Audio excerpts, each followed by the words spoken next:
Hi everyone, here we've got an OPPO Reno4 Pro, and let me show you how to add and then remove a Google account from this device. So first of all, we have to enter the settings, and let's scroll down to the very bottom and tap on users and accounts. Now let's tap on add account and choose Google.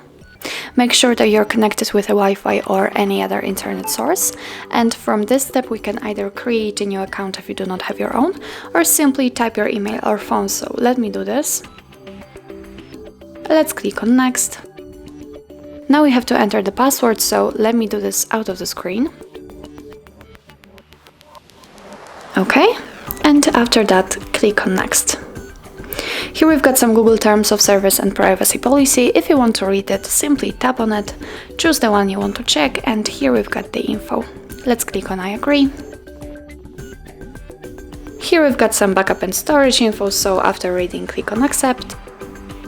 And as you can see here, we've got our Google account added. Now let me show you how to remove it. Simply enter the users and accounts, tap on the one you want to remove, choose this two-dot icon, click on remove account and tap on remove account. And as you can see, it simply disappears. So that's all. This is how to add and then remove a Google account from your OPPO Reno4 Pro. Thank you so much for watching, and if you find that this video was helpful, please hit the subscribe button and leave the thumbs up.